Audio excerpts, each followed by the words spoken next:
আমার আল্লাহর দয়া ভালোবাসা যে কত বেশি আমরা জানি না, আমরা জানি না। আরশের বুকে আল্লাহ বিশাল সাইনবোর্ডে লিখে রেখেছেন সাবাকাত রাহমাতি গাদাবি, সাবাকাত রাহমাতি গাদাবি। এর মানে হচ্ছে আমার রাগের উপরে আমার দয়া বিজয় লাভ করেছে। সাবাকাত রাহমাতি গাদাবি, আমার রাগও আছে, আল্লাহর রাগ আছে না, আমার দয়াও আছে, আল্লাহর দয়া আছে না। আল্লাহ বললেন আমার রাগও আছে আবার আমার দয়াও আছে, তবে জেনে রেখো আমার রাগের চেয়ে দয়া বেশি। আমাদের পাপ অন্যায় যত বড় হোক মনে রাখবেন আল্লাহর দয়া তার চাইতেও বড়। নাকি ছোট? আপনি যত বড় পাপ করেন না কেন আমাদের জন্য আল্লাহর পক্ষ থেকে দয়া আছে না নাই? বনি ইসরাইলের এক লোক সিরিয়াল কিলার ছিল, খালি মার্ডার করতো, সিরিয়াল মার্ডার, একটা দুইটা তিনটা 10টা 5টা করতে করতে করতে করতে 99টা মার্ডার করেছে। কয়টা? 99টা মার্ডার। কল্পনা করা যায়? 99 জন মানুষকে সে নিজ হাতে হত্যা করেছে। 99 মার্ডার করার পরে তার মনে ভয় আসলো, হায়রে না জানি আল্লাহ আমার সাথে কেমন আচরণ করে আখিরাতে, আমার তওবা আছে কিনা কপালে জানি না, আমার তো ক্ষমা নাই, কি করব আমি? তো সে লোকজনদেরকে জিজ্ঞেস করলো আমার ক্ষমা আছে কিনা, এটা কে বলতে পারবে, আমাকে আল্লাহ মাফ করবে কিনা?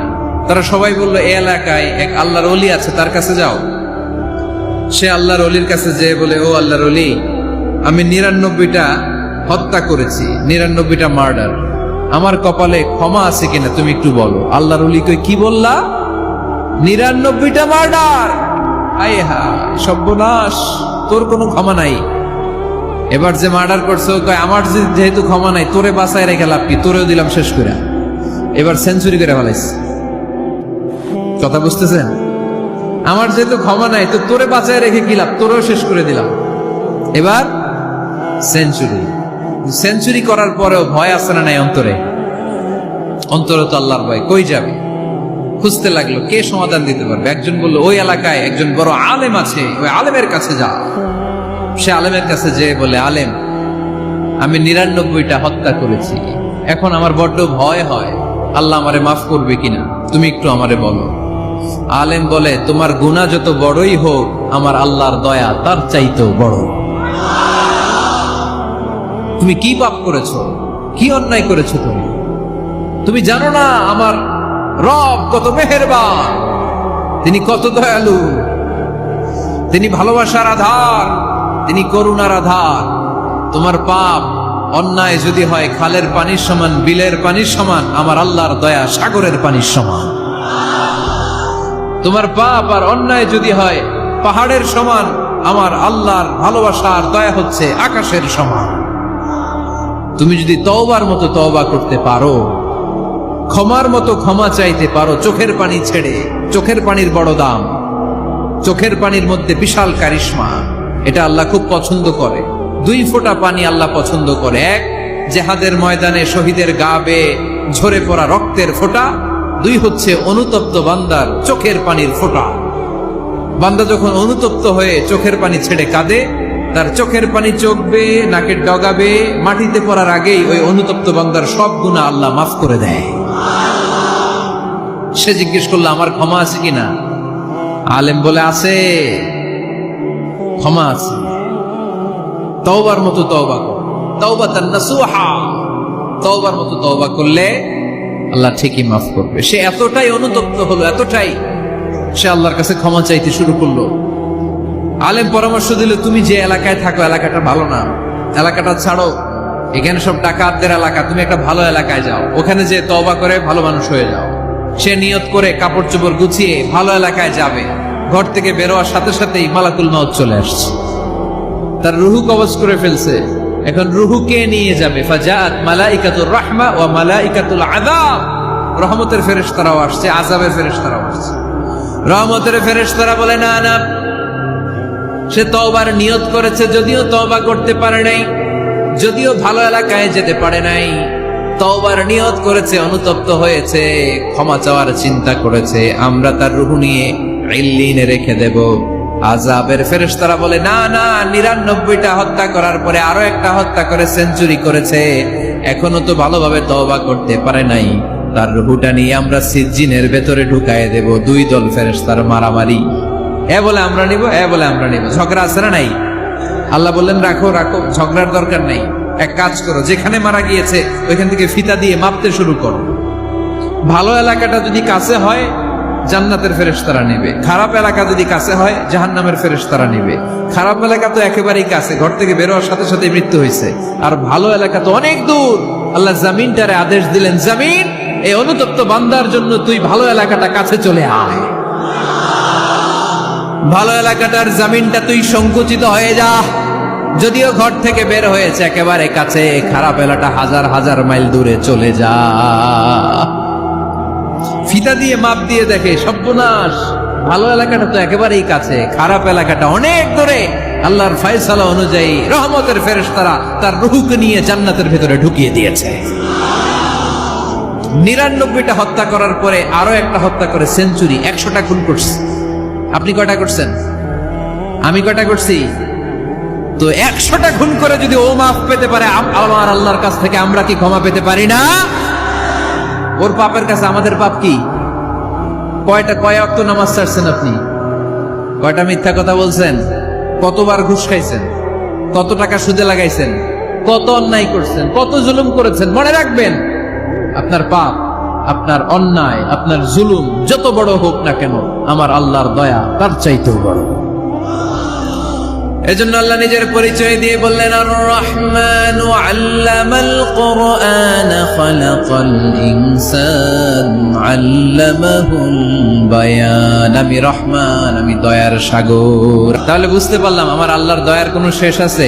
100 টুকরা করে 99 টুকরা দয়া ভালোবাসা আল্লাহ তাআলা নিজের কাছে রেখে দিলেন, আর 1 টুকরা দয়া আর ভালোবাসা আল্লাহ তাআলা গোটা বিশ্বের সবার মাঝে ভাগ করে দিলেন।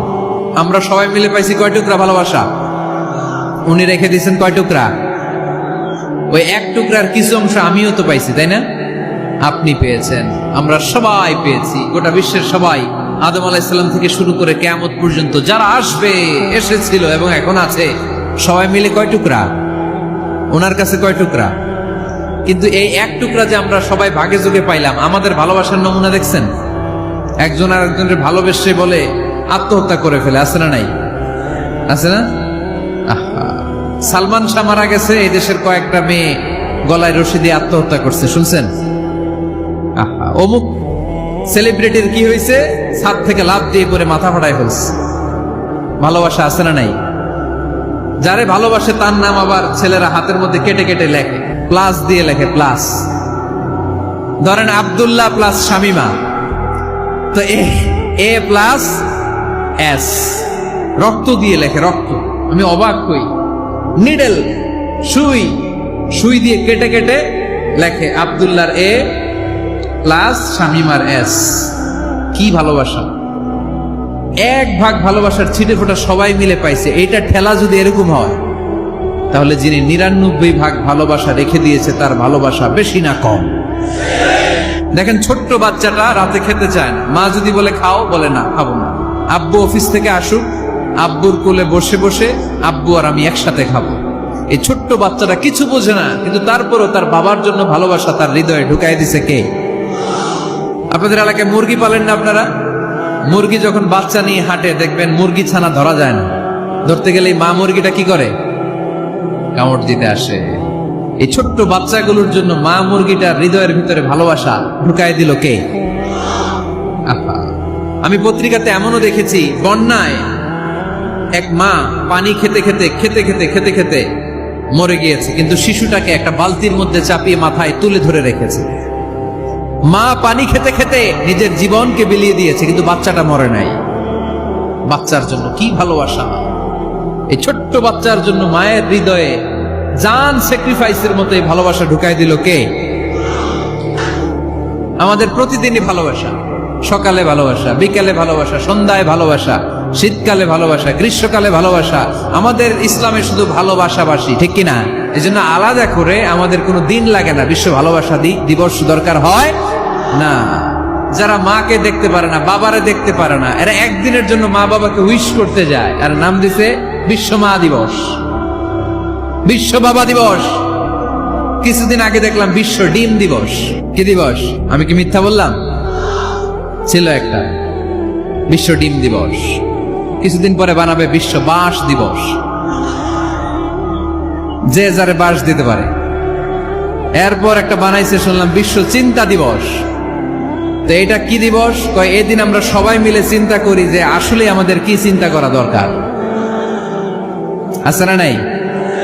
তো এই যে ওরা বিশ্ব মা দিবস, international mother day, international father day, মা দিবস বাবা দিবস বছরে একবার ওল্ড হোমে রেখে আসে, বৃদ্ধাশ্রমে।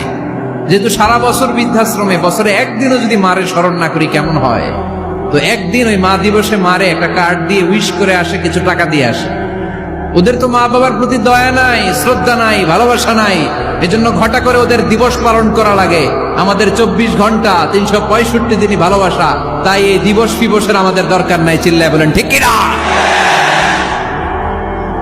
জন্মের পর থেকেই তো আমাদের ভালোবাসা, মৃত্যু পর্যন্ত ভালোবাসা, আমৃত্যু ভালোবাসা। এই জন্য বিশ্ব ভালোবাসা দিবস, এটা ইসলাম কখনো সাপোর্ট করে না। ভালোবাসার কেন্দ্রবিন্দু একজন, চিল্লায় বলতে হবে তিনি কে? দেখেন, এক টুকরা ঠেলায় বিশ্ব ভালোবাসা দিবস আমরা পালন করি। ভালোবাসার গান, ভালোবাসার নাটক, ভালোবাসার ফিল্ম, ভালোবাসার কবিতা, অভাব নাই। কত ভালোবাসার স্টোরি আপনারা জানেন, এত ভালোবাসা। কিন্তু সবাই মিলে ভালোবাসার এক অংশ আমরা ভাগে যুগে পেয়েছি। এক অংশের নমুনা যদি এমন হয়, 99 টুকরা ভালোবাসা যিনি রেখে দিয়েছেন নিজের মধ্যে, তার ভালোবাসা বেশি না কম? এজন্য আমরা আল্লাহর ভালোবাসার ভিখারি, আমরা আল্লাহ তাআলার রহমতের ভিখারি।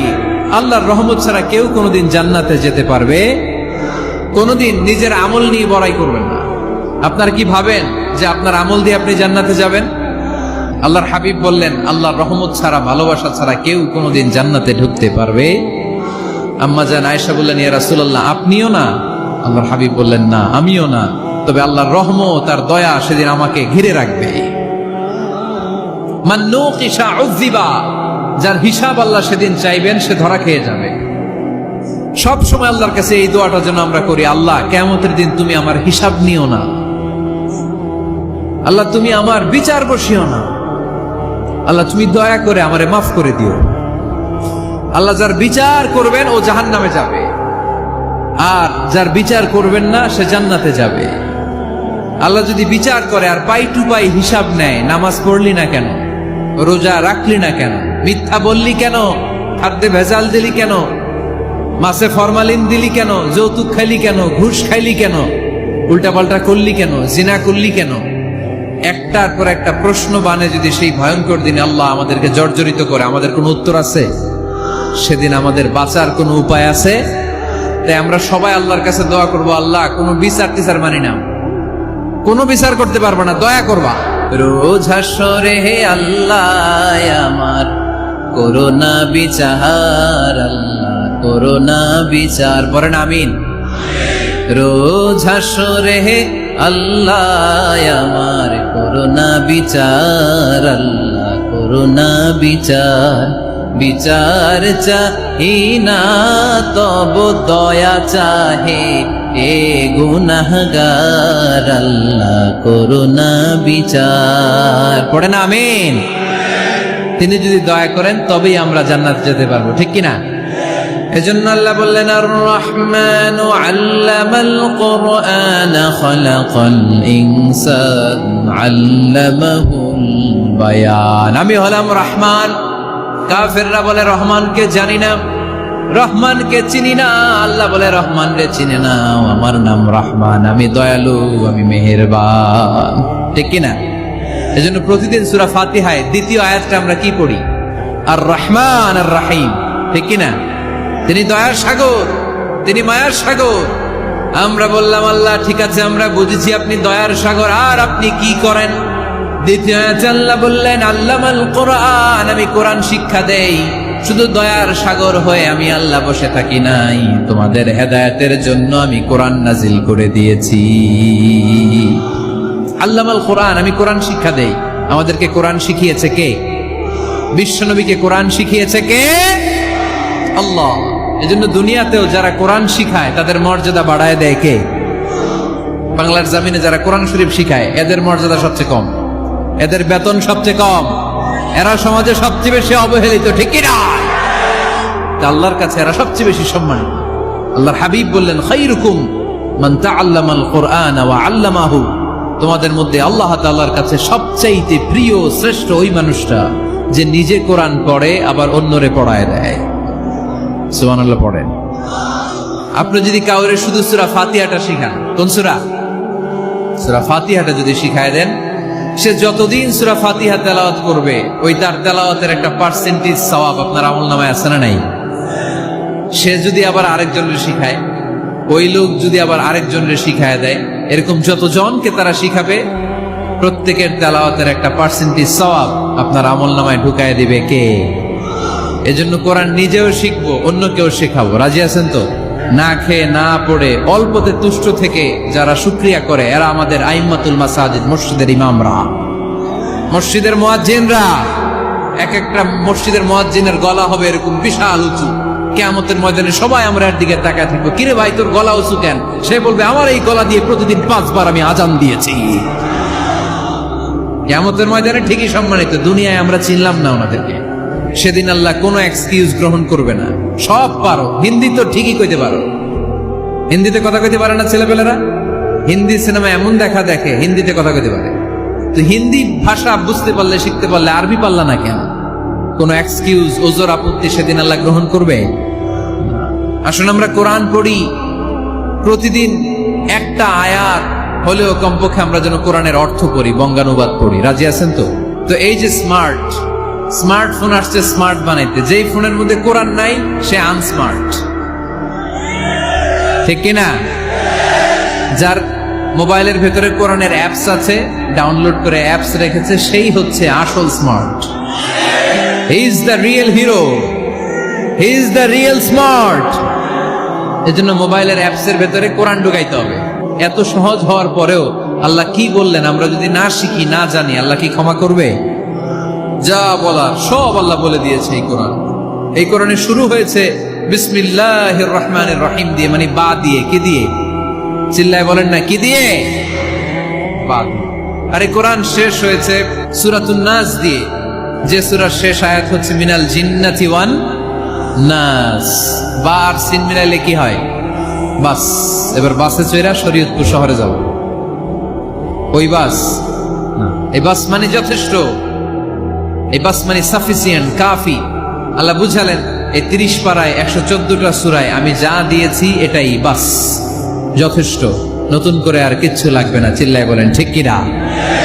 যেমন কিতাব, এই কিতাবের পিছু লেগে লাভ নাই। এই কিতাবের বাণী ছড়িয়ে পড়বে গোটা বিশ্বময়।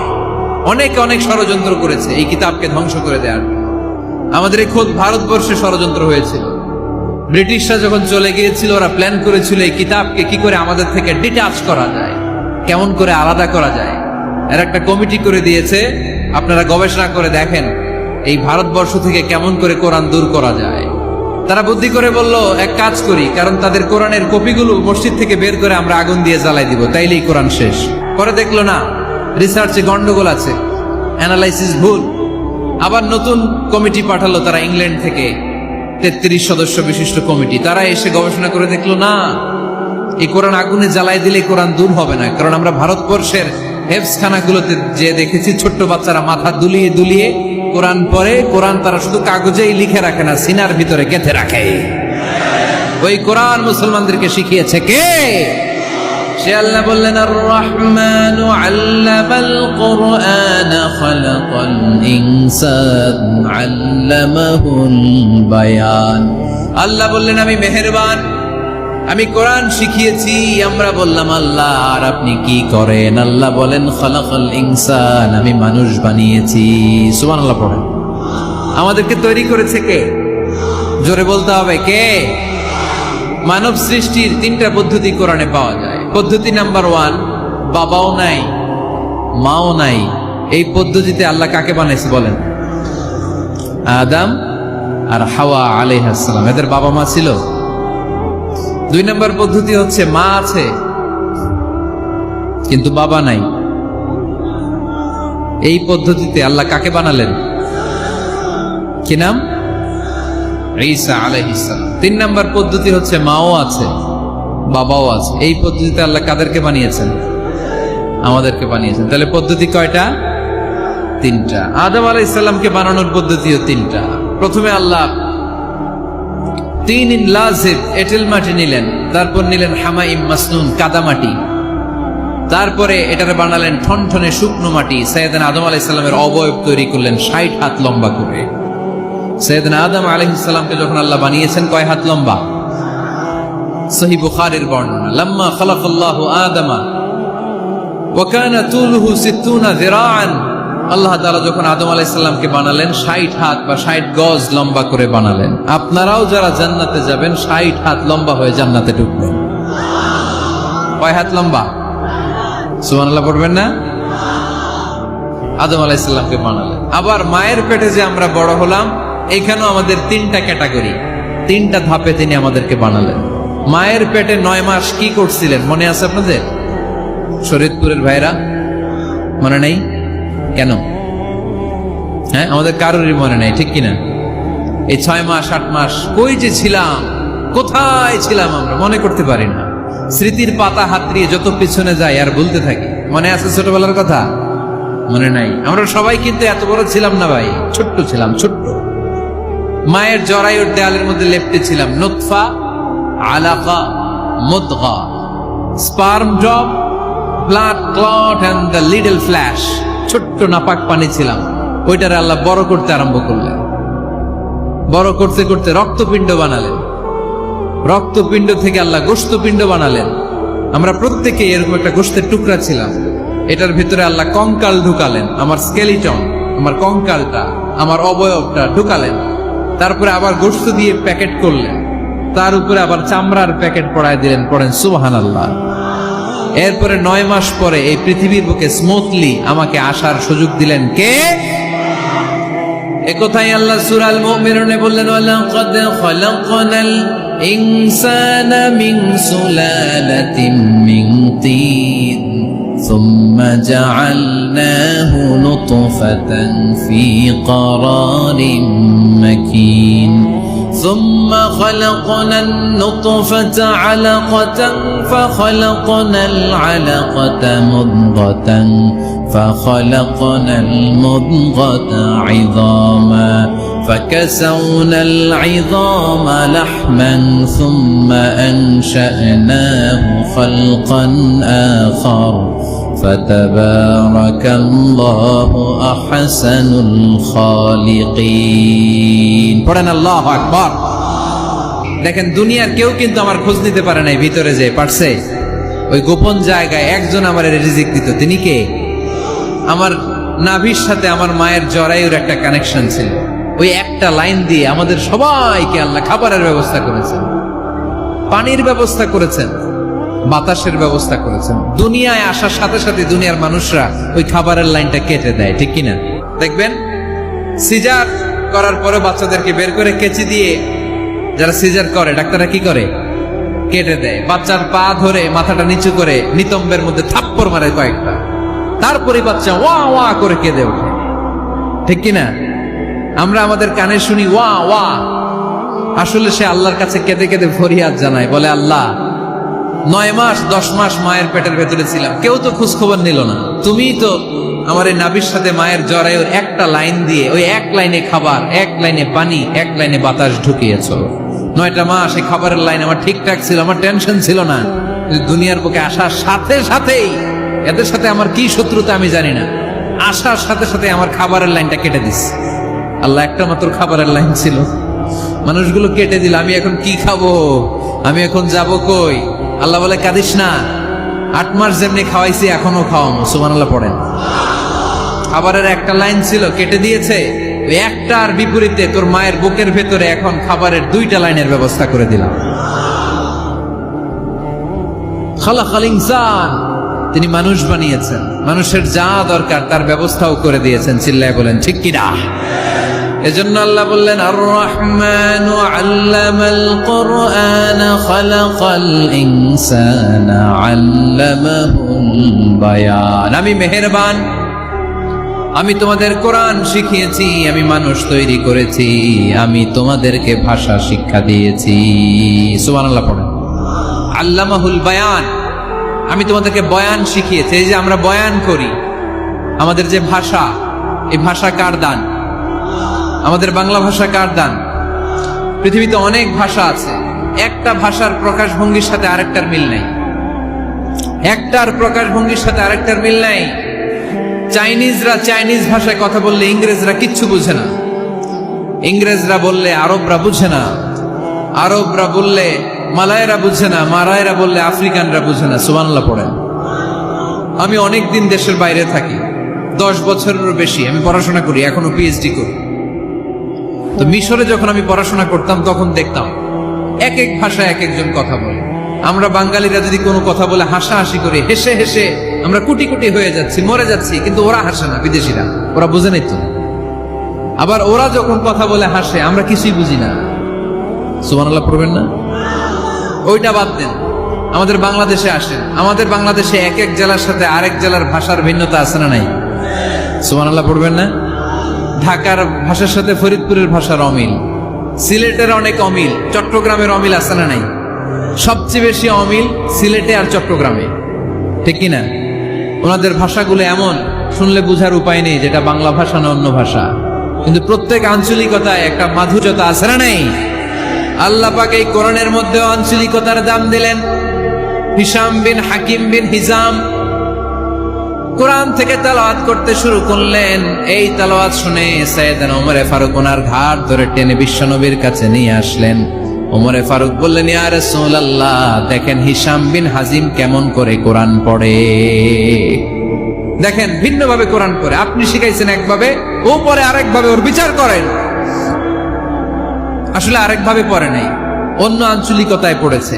যেমন আমরা পড়ি ওয়াদ-দুহা ওয়াল লাইলি ইযা মা ওয়াদ্দাআকা রাব্বুকা ওয়া মা ক্বালা ওয়ালাল আখিরাতু খায়রুল লাকা মিনাল উলা।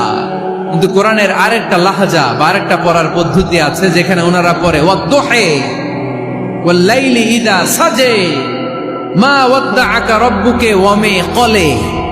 সুবহানাল্লাহ পড়বেন না? হাশিম বিন হিকাম এরকম বাঁকা করে পড়ছিলেন। ওমরে ফারুক বাঁকাটা শিখেন না, উনি শিখছিলেন সোজা। ওমরে ফারুক আবার সোজা সাপটা পছন্দ করতেন। সুবহানাল্লাহ পড়েন। বিশ্বনবী বললেন, হিশাম বিন হিজামকে তুমি ছাড়ো। বললেন, হিশাম তুমি কিভাবে পড়েছো? হিশাম বলে, আমি এইভাবে পড়েছি। বিশ্বনবী বললেন, হাকাযা উনজিলাত, এভাবেও নাজিল হয়েছে, সমস্যা নাই।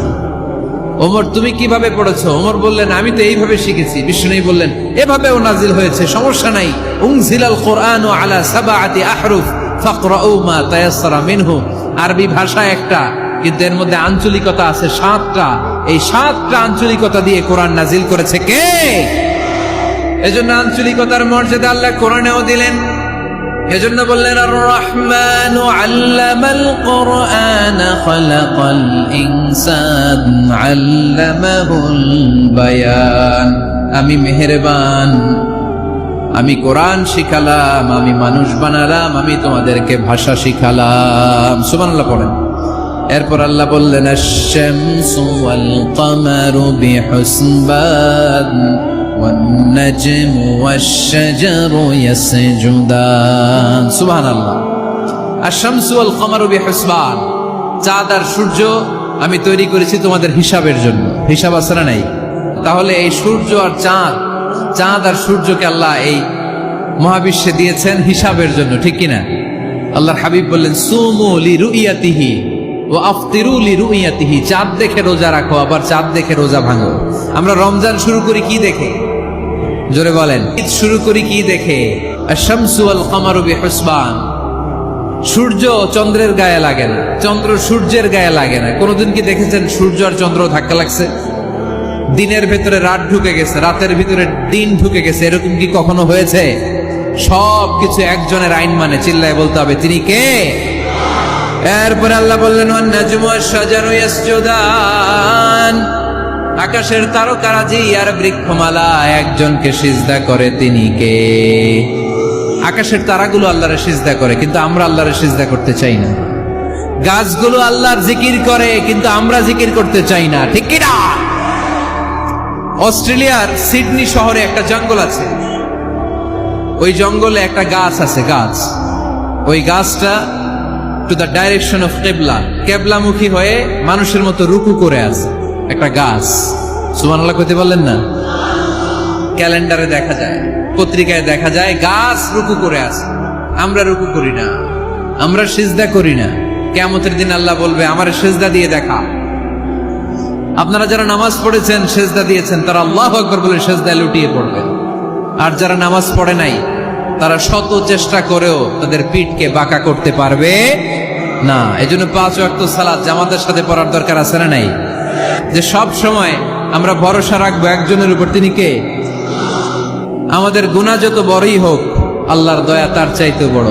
সূরা আর রহমানের শিক্ষা হচ্ছে আমাদের পাপ, অন্যায়, গুনাহ যত বড় হোক না কেন, আল্লাহর দয়া তার চাইতেও বড়, ঠিক কিনা?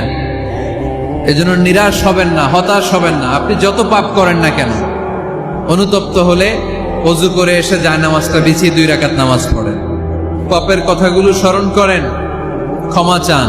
চাওয়ার মতো চাইলে সব গুনাহ মাফ করে দিবে কে?